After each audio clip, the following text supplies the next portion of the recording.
It's just sad that something like that happened here, in our community.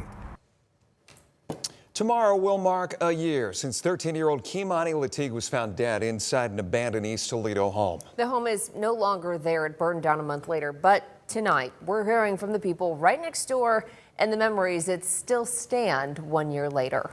Yes, Steve Iwanek had a chance to speak with two neighbors who told him that even a year later, the grass that remains on that lot where the house once stood means much more to them. Steve, how so? Yeah, Jeff and Kaylee, for Brian Curtis, it's something that he can't escape.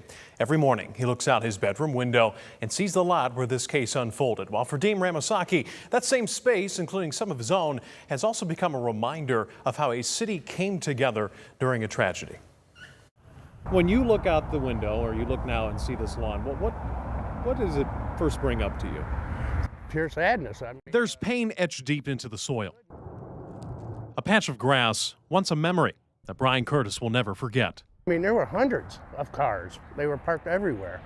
And everybody praying and singing and stuff. It was just incredible. Brian lives next door to 1101 Miami Street, where a year ago Tuesday, I thought it was a homeless guy that died in there from an overdose. 13-year-old Kei'Mani Latigue was found dead. When I found out what happened to her, yeah, I had tears and stuff about it. It was crazy. For years, Brian says the house was an issue, from fires to rats and people coming and going. It was like once a month, I was chasing people out of it. The house caught fire April 19th and was ultimately torn down. And while some things turned to ash, others have stayed strong. Just ask Dean Ramasaki. Did you ever come out here and just look, ever? Oh, yeah. Yeah. Does it ever stir up emotions? It does, because again, it's like, man, how can something like this in the community happen? Yeah. And it's hard. His fence is now a memorial, full of pictures, portraits, and peaceful reminders. Some still from the day Kei'Mani was found. People want to continue to bring stuff out here. We have no issues with it.